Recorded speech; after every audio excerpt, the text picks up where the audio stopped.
Une année s'achève et une autre débute. C'est la loi du genre. Au moment d'entamer l'année 2018, prenons d'abord le temps de jeter un dernier regard sur les événements marquants de 2017.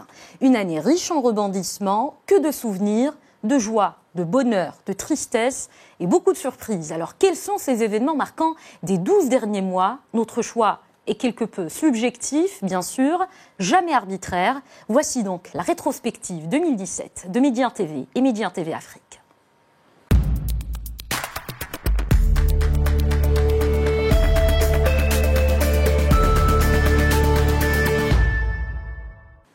Il est beau le jour où l'on rentre chez soi après une très longue absence. Il est beau le jour où l'on porte son cœur vers le foyer aimé. L'Afrique est mon continent et ma maison. Nous nous rappelons tous ce discours émouvant prononcé par le roi Mohamed VI à Addis-Abeba le 31 janvier 2017. C'était au lendemain d'un événement phare, le retour du Maroc au sein de sa famille institutionnelle africaine. Une date à retenir, le 30 janvier. Ce jour marque un nouveau départ et un nouvel élan pour les relations entre le Royaume et les autres pays du continent. C'est donc par cet événement historique que l'on débute cette rétrospective. Il est beau le jour où l'on rentre chez soi après une très longue absence. Ce sont les premiers mots que le roi Mohamed VI a prononcés lors de son discours désormais historique à Addis-Abeba au lendemain du retour du Maroc au sein de l'Union africaine le 31 janvier 2017. Leader de la coopération Sud-Sud, particulièrement en direction des pays africains, le roi Mohamed VI a donné et donne toujours un sens concret à cette coopération. En témoignent les différentes tournées royales et les projets lancés sur le continent dans les domaines économiques, sociaux et culturels. Depuis l'an 2000, le Maroc a conclu dans différents domaines de coopération près d'1 millier d'accords avec les pays africains. C'est dans ce contexte de regain économique que le Maroc a signé son retour à l'Union africaine et demandé officiellement son intégration à la CEDEAO. Il est beau le jour où l'on rentre chez soi, après une trop longue absence. Il est beau le jour où l'on porte son cœur vers le foyer aimé. L'Afrique est mon continent et ma maison. Je rentre enfin chez moi et vous retrouve avec bonheur. Vous m'avez tous manqué.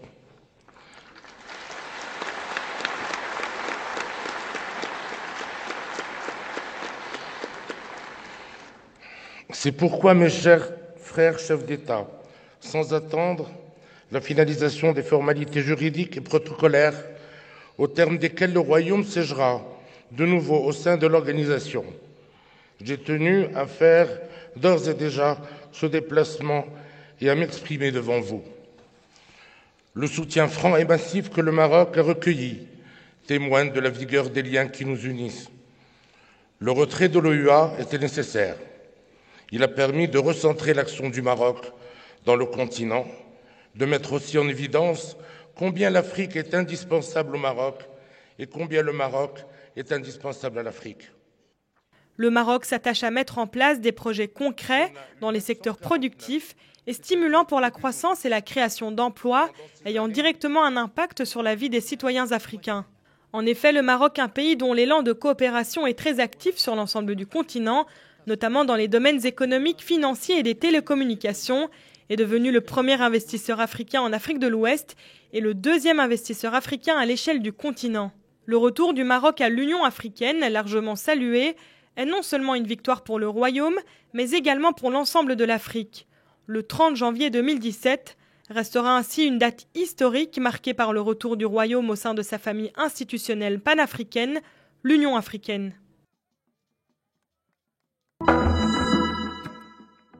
« 2017, année du retour du Maroc à l'Union africaine, année de l'approfondissement des relations entre le Maroc et les pays frères d'Afrique. Plus de 51 visites dans 26 pays africains depuis 2002. C'est le bilan impressionnant des tournées royales dans le continent africain en 2017. La suite en images. Directement après son retour au sein de l'Union africaine en janvier, avec la présence distinguée du roi Mohamed VI lors du sommet organisé à Addis-Abeba, le Maroc s'est engagé à participer à la consolidation de ses relations avec les différents pays africains. Premier pays visité par le souverain après la réintégration de l'Union africaine, le Soudan du Sud avec le gigantesque projet de construction d'une nouvelle capitale, un projet de plus de 5 milliards de dollars. La participation du Maroc comprend principalement les études de faisabilité technique et financière en termes d'urbanisme. Le roi Mohamed VI s'était rendu à Djouba pour une visite d'État de 2 jours début janvier. 9 conventions de partenariat ont été signées entre le Maroc et le Soudan du Sud. Percée diplomatique et visite éclatante du roi Mohamed VI dans 3 pays d'Afrique anglophone. En février, le roi Mohamed VI a débuté une nouvelle tournée africaine. Première escale, le Ghana. Cette tournée s'inscrivait dans le cadre du renforcement des relations bilatérales qui lient le royaume aux États du continent. Le souverain s'était ensuite rendu en Zambie et au Kenya. Des accords de coopération ont été paraphés. Cette tournée du roi se terminera par de nouvelles visites en Côte d'Ivoire et en Guinée. Fin novembre, le roi Mohamed VI est à nouveau en terre ivoirienne. Le souverain s'est rendu à Abidjan pour une visite de travail et d'amitié. Au cours de son séjour, la participation au sommet Union africaine-Union européenne et l'inauguration de 2 projets sociaux dans la capitale économique ivoirienne.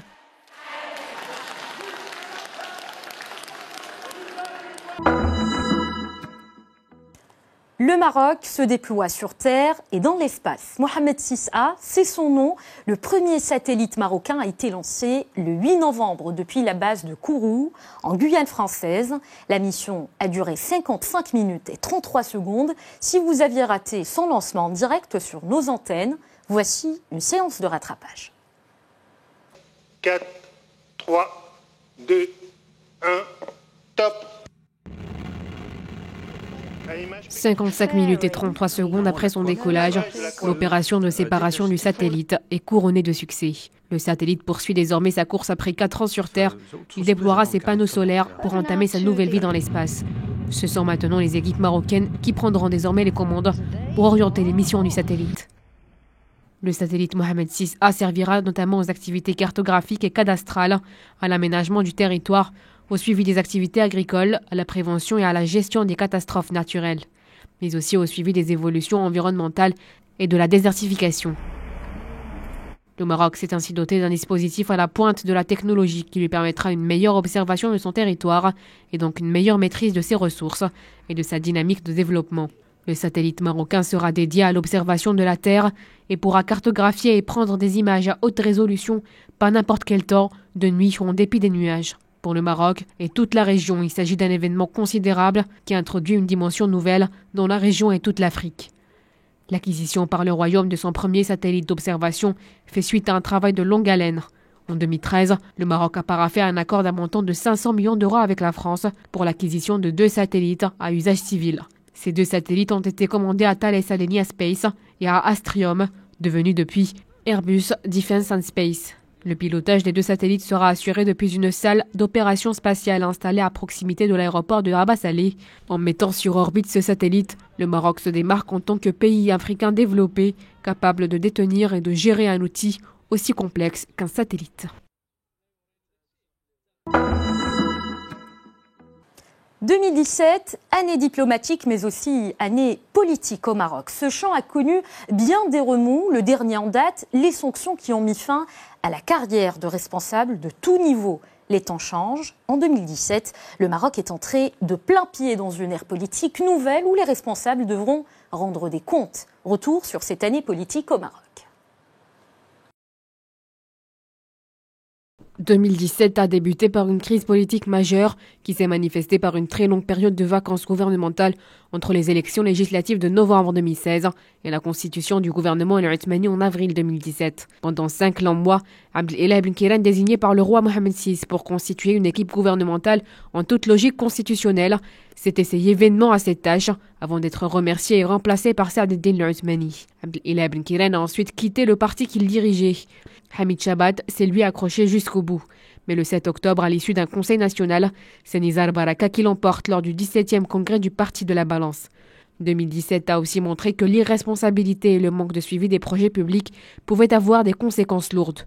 Le 30 juillet 2017, dans un discours du trône, le roi Mohamed VI annonçait une nouvelle ère totalement en ligne avec les prescriptions constitutionnelles, celle de la reddition des comptes, de la transparence et de la responsabilisation de tous ceux en charge d'une mission d'intérêt public et général. Et tout juste après, la mise à l'écart de 4 membres du gouvernement d'Al-Othmani, mais aussi de plusieurs hauts fonctionnaires et grands commis de l'État, tandis que les anciens ministres faisaient l'objet d'une mesure de bannissement de tout poste officiel ultérieur.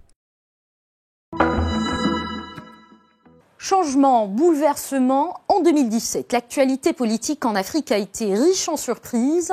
Exemple, le 21 novembre, l'ex-président du Zimbabwe, Robert Mugabe, démissionne après 37 ans de règne, lâché par les militaires et son propre parti. Le 28 décembre, George Weah, légende vivante du football mondial, est élu président du Libéria. De Mugabe à George Weah, voici les temps forts de la politique africaine en 2017. Une première dans l'histoire du Kenya. Après l'élection présidentielle du 8 août dernier, le président sortant Uhuru Kenyatta est réélu avec 54,27% des voix contre 44,75% des suffrages pour son adversaire, l'opposant Raila Odinga. Ce dernier dénonce des irrégularités dans l'organisation du scrutin. Ses partisans se soulèvent. Commence alors une répression policière qui fera près de 40 morts. Saisie par l'opposition, la justice invalide la victoire d'Uhuru Kenyatta en raison d'irrégularités. Un nouveau scrutin doit avoir lieu dans les 60 jours, plus précisément le 26 octobre. Raila Odinga y renonce. Uhuru Kenyatta est à nouveau déclaré vainqueur. Une crise politique avec des conséquences considérables sur l'économie du pays.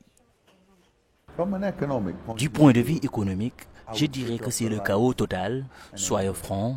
Nous avons une économie à genoux. Notre plus grand supermarché est maintenant sur le plancher. Si vous êtes une petite et moyenne entreprise, il vous sera difficile de décoller. Tout est au ralenti. En Afrique de l'Ouest, le Togo était également sous les projecteurs durant cette année. Dans les rues, les partisans de l'opposition réclament l'alternance politique. Donc vraiment, sincèrement, on est fatigué de Faure Gnassingbé, tout simplement parce que depuis nous sommes en train de marcher, il ne parle pas, il ne dit rien. On dirait vraiment c'est un soumis. On ne sait pas de quoi, on ne sait pas sincèrement. Des déclarations qui ne semblent pas intimider le président Faure Gnassingbé. Et on peut transformer une chose juste ou alors un homme simple comme moi en dictateur sanguinaire.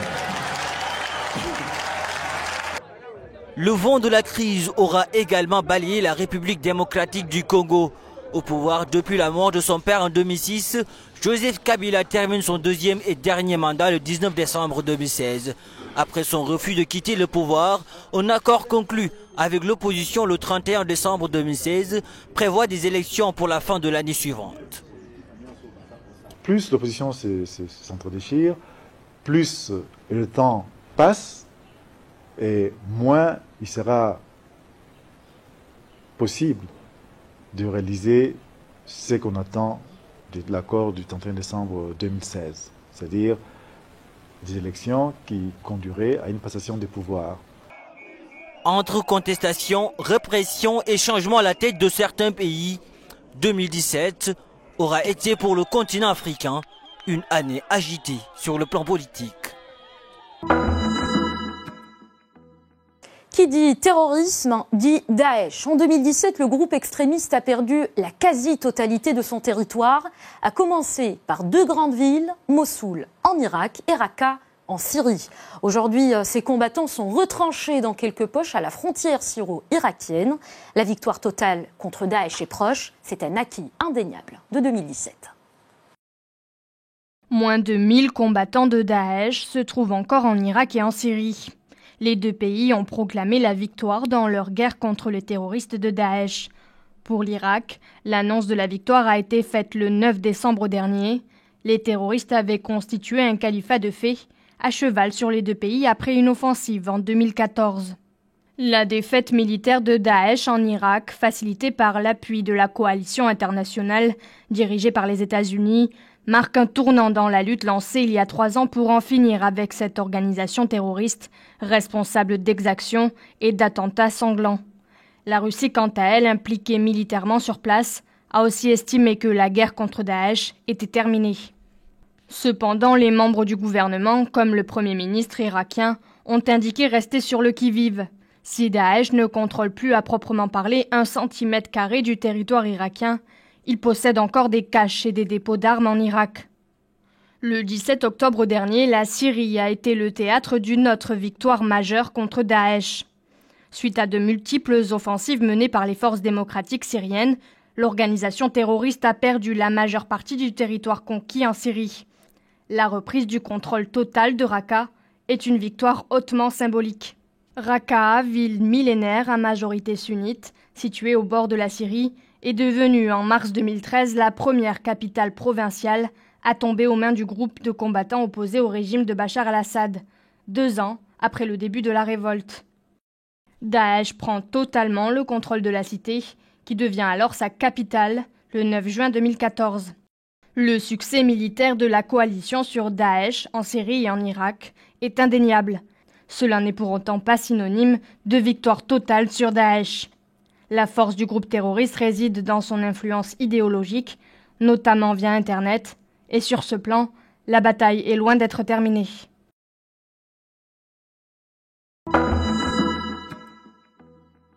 L'actualité politique mondiale nous a gâtés en surprise cette année. En France, c'est l'année de la rupture. Jamais depuis 1958, le système politique français n'a connu un tel choc. Un véritable séisme a balayé en quelques mois les 2 principales formations politiques et permis à Emmanuel Macron de devenir le plus jeune président de l'histoire de la Ve République. Retour sur le phénomène Macron en images.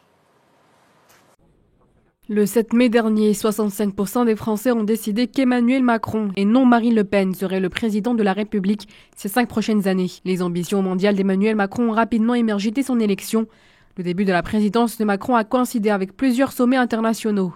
L'occasion pour le nouveau locataire de l'Élysée d'asseoir sa stature internationale. Le président français a donc profité d'une exposition sur Pierre le Grand et d'anniversaire pour inviter en grande pompe Vladimir Poutine, Donald Trump et Benyamin Netanyahou.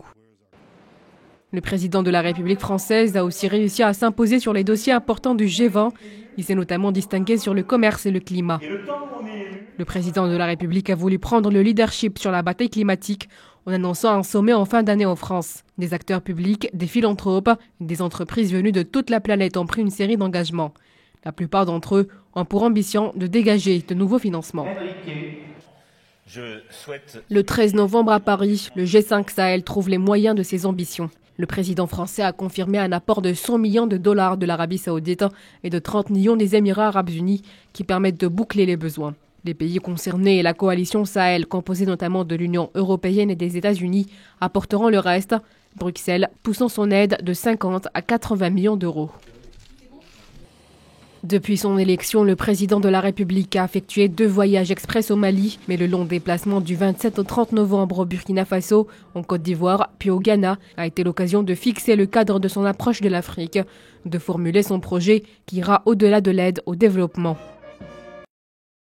Pour ce qui est de l'immigration, les chefs d'État et de gouvernement africains et européens se sont retrouvés à Abidjan pour le 5e sommet Union européenne-Union africaine qui se penche principalement sur les questions d'immigration et de sécurité.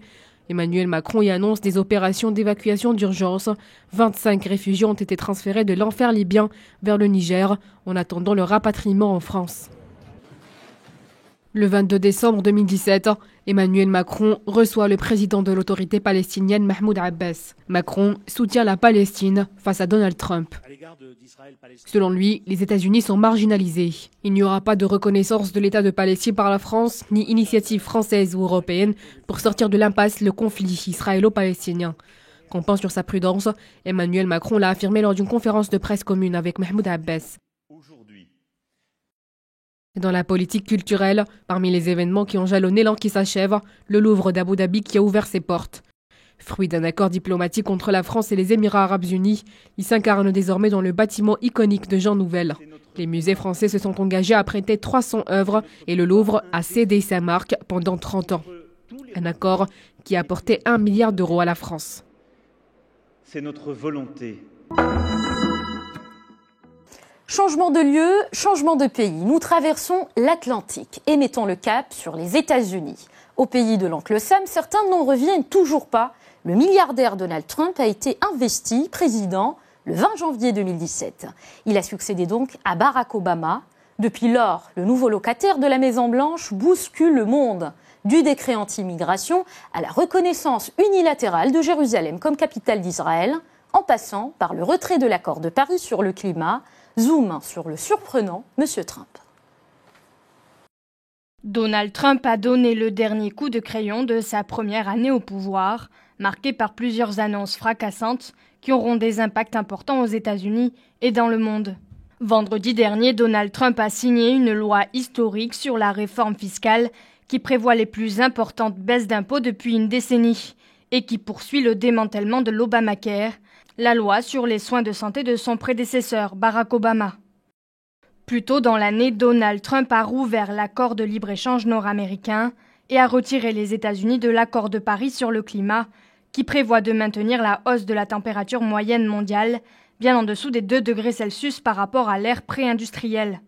Donald Trump s'est donc retiré du premier pacte historique, engageant l'ensemble de la communauté internationale et qui constitue l'un des grands défis du XXIe siècle. Autre décision phare et qui continue de créer la polémique, le décret migratoire à l'initiative de Donald Trump. La Cour suprême des États-Unis vient d'autoriser l'application pleine et entière de ce décret de l'administration Trump, en attendant que les tribunaux inférieurs statuent sur le fond. Le décret né cet été interdit l'entrée aux États-Unis des ressortissants de 6 pays à majorité musulmane, l'Iran, la Libye, la Somalie, la Syrie, le Tchad et le Yémen. Parmi l'ensemble des décisions décriées de Donald Trump, une marque davantage les esprits tant elle met de l'huile sur le feu. Jérusalem est désormais considérée comme la capitale d'Israël par les États-Unis, qui y transféreront leur ambassade. Cette décision a été prise en dépit des nombreuses mises en garde de diplomates craignant une flambée de violence au Moyen-Orient. En réponse à cette décision, l'Assemblée générale de l'ONU a voté pour la résolution condamnant la reconnaissance par Washington de Jérusalem comme capitale d'Israël, alors que des heurts entre Israéliens et Palestiniens ont immédiatement eu lieu dans plusieurs villes de Palestine après l'annonce de cette décision. L'autorité palestinienne refuse désormais que les États-Unis se positionnent en médiateur dans les négociations pour la paix.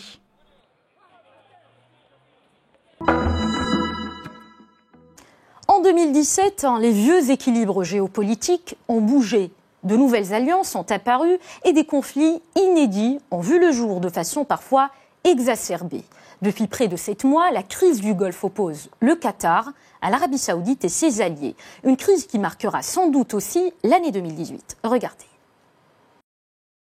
Le 5 juin, l'Arabie Saoudite et 3 de ses alliés, les Émirats arabes unis, Bahreïn et l'Égypte, ont rompu leurs relations diplomatiques et économiques avec le Qatar.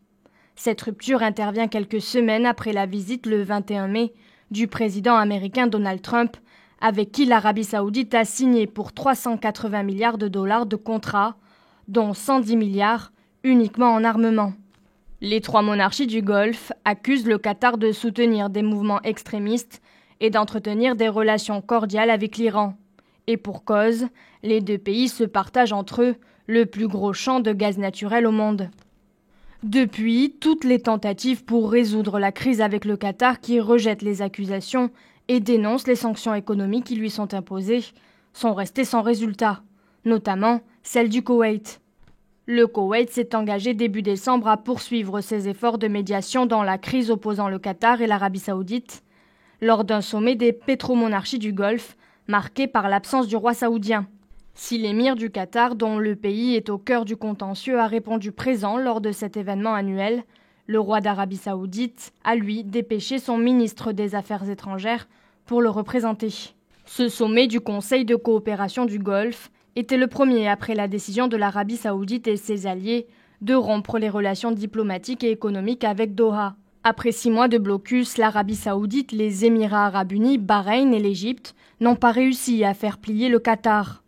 Et sans le vouloir, ils ont renforcé la légitimité de son émir. Car si la crise s'est installée dans la durée, le Qatar tient bon, à la surprise de tous. Pourtant, le Qatar, d'un point de vue militaire, ce sont seulement 8500 hommes, une 50aine de chars de combat et 300 véhicules blindés. En quelques jours, Turcs et Iraniens apportaient leur soutien à Doha, en termes militaires et alimentaires, pour combler le blocus. Après le Proche-Orient, direction l'Europe. Chez nos voisins espagnols, la situation en Catalogne a alimenté l'actualité.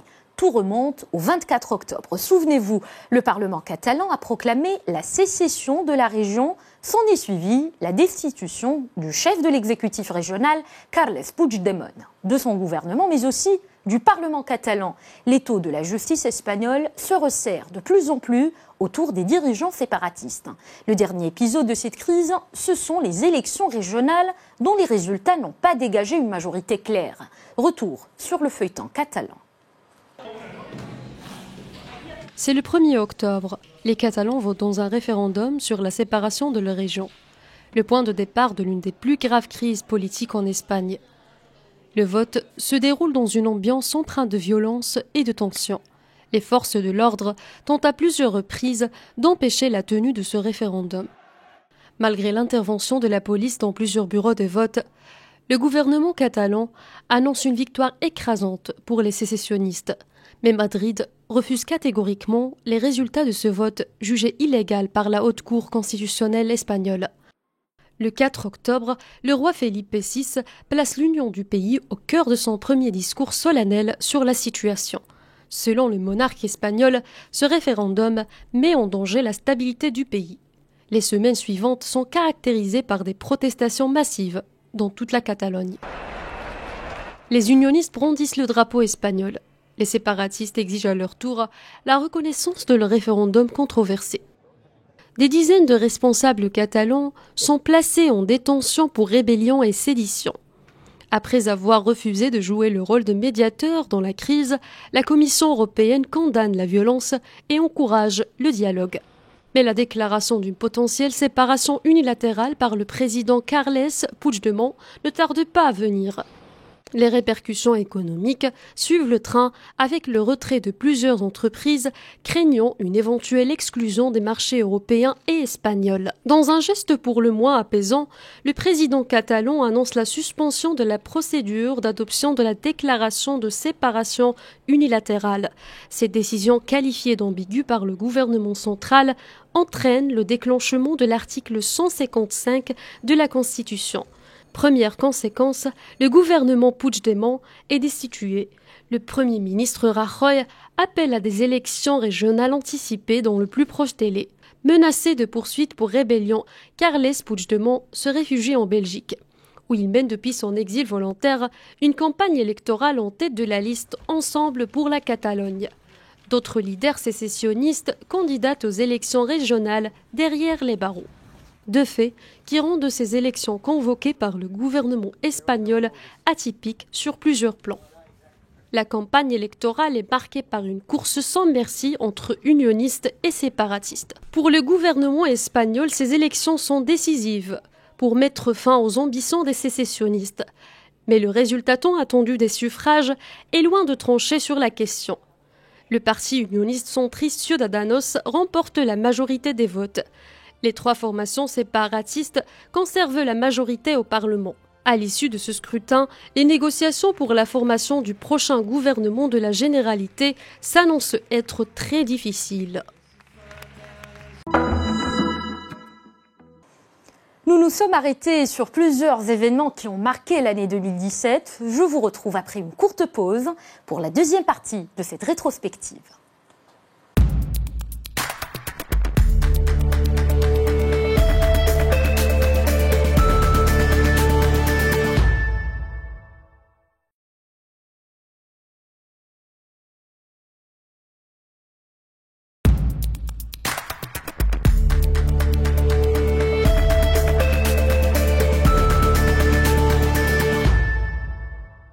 Retour dans la spéciale rétrospective 2017 sur Médien TV et Médien TV Afrique. Des tirs de missiles nord-coréens aux exploits sportifs les plus marquants passant par les grandes catastrophes naturelles, nous poursuivons donc notre récit des moments clés de l'année 2017. C'est parti. Il n'y a pas de doute, c'est un dirigeant pas comme les autres. Kim Jong-un est à la tête de la Corée du Nord. Audacieux, courageux pour ses partisans, dictateur et dangereux pour ses adversaires. Donald Trump en a fait son meilleur ennemi. Depuis des mois, les deux chefs d'État sont dans une escalade verbale avec échange de noms d'oiseaux. Ça pourrait faire sourire. Seulement voilà, derrière ce bras de fer, il y a surtout une réelle menace de guerre nucléaire. Zoom sur l'insaisissable Mr. Kim. Il a marqué, à sa manière, l'année 2017. La Corée du Nord a accéléré le rythme cette année dans sa course effrénée vers l'arme nucléaire. Rien ni personne ne semble pouvoir faire renoncer Pyongyang à ses programmes nucléaires et balistiques. Les nombreux trains de sanctions votés par le Conseil de sécurité de l'ONU n'ont en effet pas dissuadé la Corée du Nord de réaliser en septembre son 6e test nucléaire, le plus puissant à ce jour, qui était selon le régime nord-coréen un essai de bombe à hydrogène. Pyongyang a également réalisé cette année plusieurs essais de missiles intercontinentaux et assuré être capable de frapper le continent américain. Le président américain Donald Trump a riposté en alliant menaces et injures. Il s'est notamment engagé à la tribune de l'ONU à détruire totalement la Corée du Nord en cas d'attaque lancée par Pyongyang. La Corée du Nord, qui se définit aujourd'hui comme un État nucléaire à part entière, affirme néanmoins que sa priorité est sa propre survie, alors que ses critiques l'accusent de vouloir réunifier par la force la péninsule divisée depuis près de 70 ans. Washington a en revanche multiplié les démonstrations de force, notamment des vols de bombardiers au-dessus de la péninsule. Parallèlement, des responsables américains ont brandi la menace de l'option militaire, nourrissant les craintes d'erreurs de calcul susceptibles de dégénérer en conflit. Quant aux pays voisins, la crainte d'une guerre nucléaire plane. Au Japon, certains ont commencé à bâtir des abris chez eux ou au bureau. En Corée du Sud, des voix demandent au gouvernement de lancer son propre programme nucléaire, ce qui mettra en péril l'alliance avec les États-Unis censée protéger le Sud. Alors que la Maison-Blanche a toujours assuré qu'elle n'accepterait pas une Corée du Nord dotée de l'arme nucléaire et que Pyongyang devrait prendre des mesures concrètes de désarmement avant toute discussion ayant pour seul but sa dénucléarisation, le secrétaire d'État américain Rex Tillerson a créé la surprise en laissant entendre que son pays était désormais prêt à négocier sans conditions préalables, ce que Washington s'est empressé de démentir. S'asseoir à la table des négociations avec une Corée du Nord nucléaire serait selon les experts un échec politique énorme des États-Unis qui n'aurait pas su empêcher le régime nord-coréen d'acquérir la bombe. L'année 2018 s'annonce périlleuse pour la Corée du Nord. À chaque année, son vocabulaire. Pour 2017, on retiendra certainement le mot Brexit, c'est-à-dire British Exit. L'expression désigne la sortie du Royaume-Uni de l'Union européenne. L'année 2017 a été marquée par le feuilleton des négociations de ce divorce institutionnel. Et comme dans les meilleures séries télévisées, il y a eu des rebondissements et un happy end au final. Enfin, tout n'est pas encore fini. Regardez.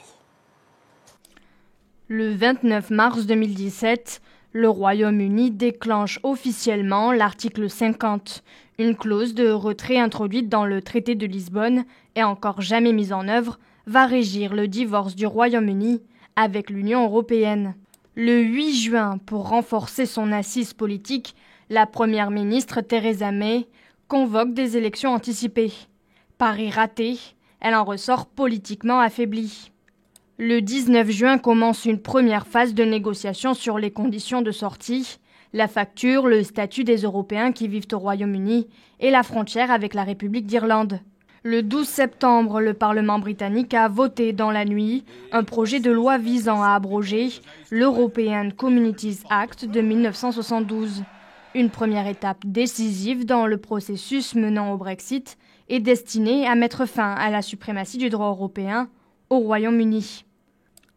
Le 8 décembre, le Royaume-Uni et l'Union européenne sont enfin parvenus à un compromis, plus d'1 an après le référendum du Brexit.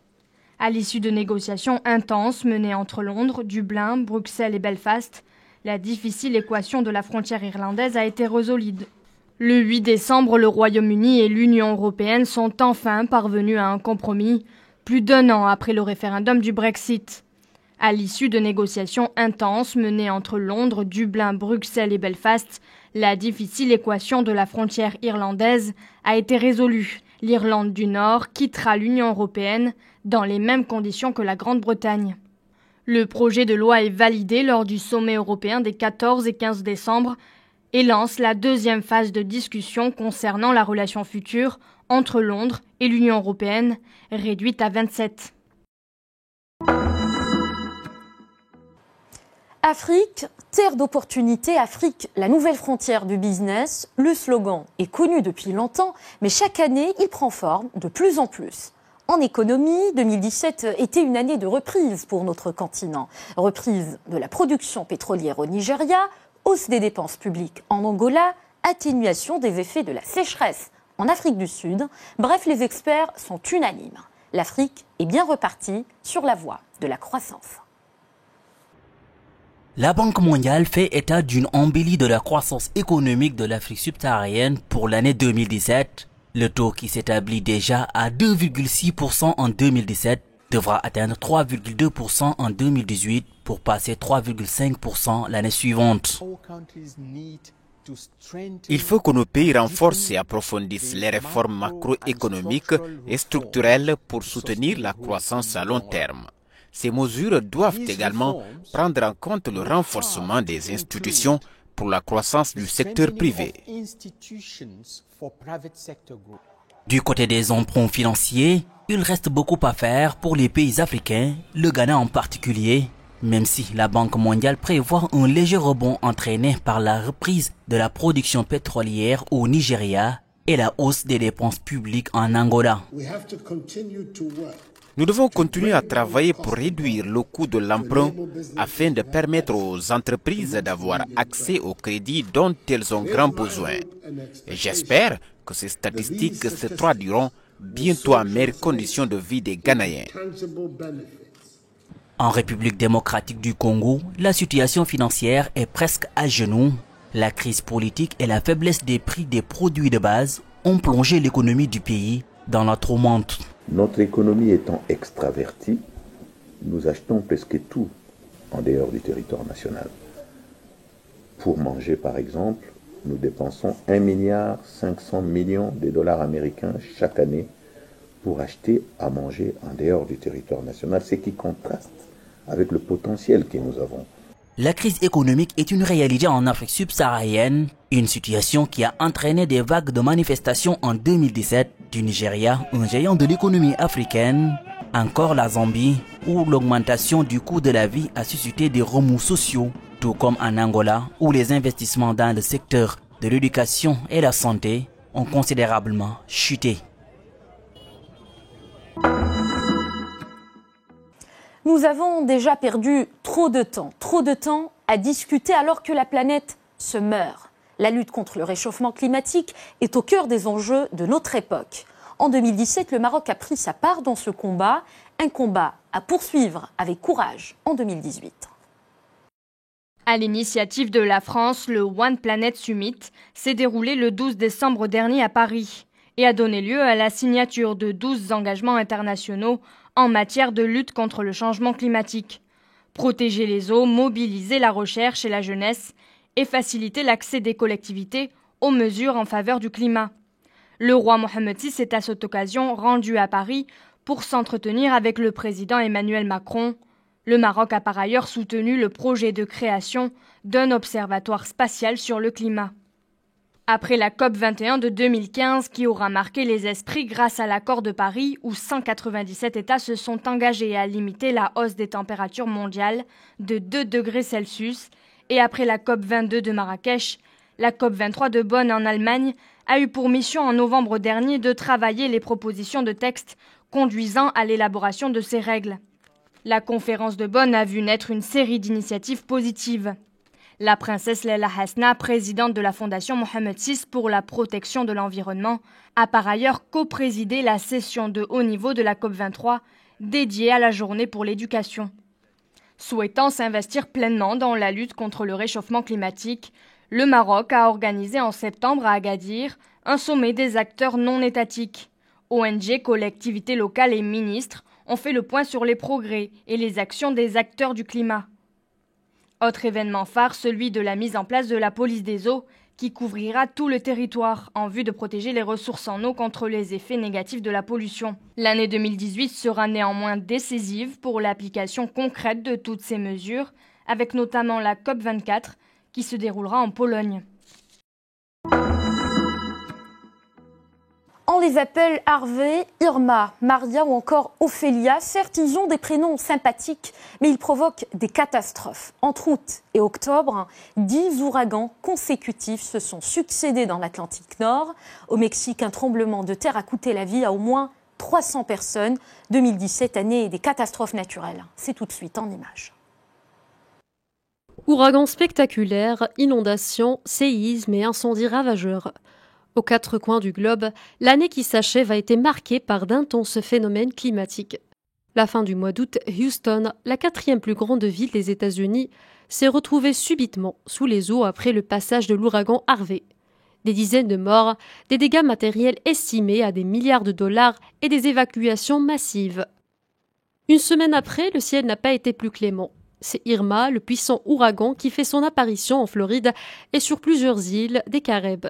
Irma est suivie de tempêtes comme José et Maria, moins puissantes mais qui n'ont pas manqué de s'aimer la destruction dans la région. Une année record aussi pour les incendies. Les États-Unis ont connu de gigantesques incendies. Les feux de forêt ont particulièrement ravagé le sud de la Californie pendant presque toute l'année. L'Europe n'a pas été épargnée de ces désastres. Des pays comme le Portugal et l'Espagne ont fait face à de meurtriers feux de forêt qui ont ravagé des milliers d'hectares. Ces incendies ont fait une dizaine de victimes au Portugal et des morts en Espagne. Quant au Mexique, ce pays particulièrement vulnérable aux tremblements de terre a été en proie à un séisme de magnitude 7,1. Un autre séisme a frappé en novembre une zone frontalière entre l'Iran et l'Irak. Plus de 400 morts et des milliers de blessés sont recensés, particulièrement du côté iranien. 2017 a été une année de catastrophes naturelles en Asie-Pacifique. Le Japon fait face à un séisme de plus de 5 degrés sur l'échelle de Richter. Pendant des semaines, la Chine et Taïwan sont paralysés par plusieurs typhons. Le bilan s'élève à des milliers de morts. L'Inde et le Népal ne dérogent pas à la règle. Des pluies torrentielles sèment le chaos et provoquent des décès et d'importantes perturbations. Selon les spécialistes, ces désastres sont étroitement liés au réchauffement climatique. En 2050, la Terre comptera 9,7 milliards d'êtres humains, un chiffre colossal et des conséquences incommensurables. Il faut surtout nourrir toutes ces personnes. L'agriculture, secteur vital, a fait des progrès intéressants en Afrique en 2017. Il a réussi à créer de nouveaux emplois grâce à l'engagement de plusieurs professionnels, dont des femmes qui, avec peu de moyens, ont pu faire décoller leur business. Découverte de quelques success stories. Ces patates douces viennent de sortir de terre. Elles seront ensuite stockées sous ces cases avant d'être utilisées dans cette boulangerie spécialisée dans la préparation du pain à la patate douce. Sous le regard de Véronica Conu, propriétaire de la boulangerie, la farine est d'abord pétrie avant d'être jetée au four. Au Ghana, cette activité lui a permis d'employer plusieurs jeunes et d'augmenter son chiffre d'affaires. Quand j'ai commencé à utiliser des patates douces, mon revenu a augmenté parce que les gens qui aiment les pommes de terre ont commencé à acheter mon pain et ma marge bénéficiaire a augmenté grâce aux patates douces. Une autre femme qui a réussi à faire décoller son business durant l'année, c'est bien la Nigériane Kofodourisine Mieti.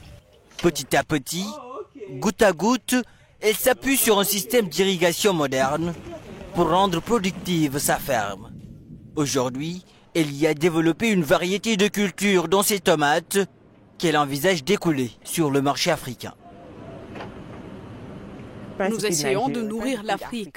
Et quand nous aurons fini avec le continent, nous allons nourrir le monde. Et pour que cela puisse se faire, nous devons travailler ensemble main dans la main. Le genre n'est pas une fracture. Seule notre passion nous permettra d'atteindre nos objectifs. L'agriculture a le potentiel de réduire la pauvreté en Afrique de 2 à 4 fois plus vite que n'importe quel autre secteur selon les experts. En 2017, elle aura été portée par des femmes qui ont fait montre d'une grande détermination. Je me souviens des larmes de joie des supporters marocains, sénégalais, tunisiens, nigérians et autres, le jour de la qualification de leur pays au mondial 2018. Je me souviens aussi de la tristesse des perdants lors des grandes compétitions sportives de cette année écoulée. Voici donc, pour vous, un résumé des grands moments sportifs de 2017. L'année 2017 a été marquée par de fortes émotions dans l'actualité sportive africaine.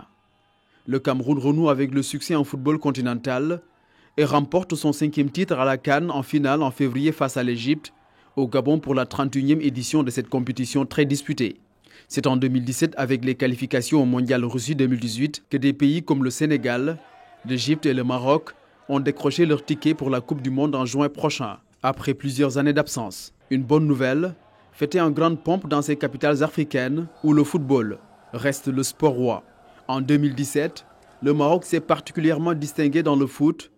Le club de Casablanca, le Wydad, remporte la Ligue des champions africaine pour la 2e fois de son histoire devant les pharaons d'Al-Ahli. En basket, c'est l'association sportive de Salé qui fera parler d'elle en cette fin d'année en battant en finale l'étoile sportive de Radès de la Tunisie pour le compte de la Coupe d'Afrique des clubs de basket, une première pour le club à l'échelle continentale. C'est aussi en 2017 que le meilleur joueur de sa génération, Georges Weah, passant du football à la politique, va réaliser le rêve de sa seconde vie, devenir le chef de l'État de son pays, le Libéria.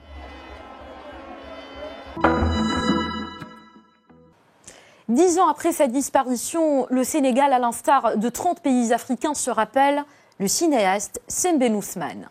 Et pour faire connaître ce monument du cinéma africain, les enfants ont eu droit à des ateliers sur les métiers du 7e art.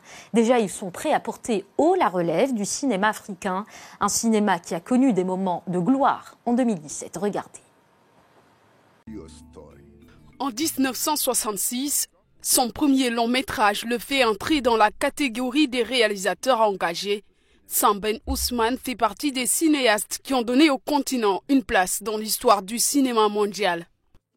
Je crois que c'est plutôt le message de Sembène qui en a fait le père du cinéma africain. Il n'est pas le premier Africain au sud du Sahara à prendre une caméra. Il s'agit de Paulin Simonou Vieira qui l'a fait en 1957. Mais Sembène a pris sa caméra en 1962 pour faire Borom Saret.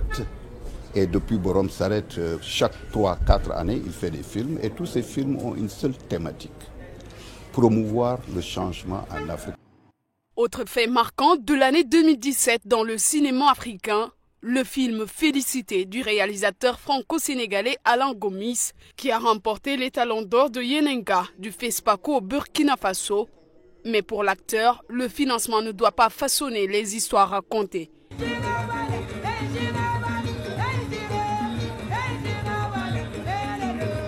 Nollywood, la deuxième plus grande industrie cinématographique au monde en termes de volume, est revenue à l'ère du muet. Le film a remporté le prix du public du meilleur film expérimental au Black Star Film Festival de Philadelphie.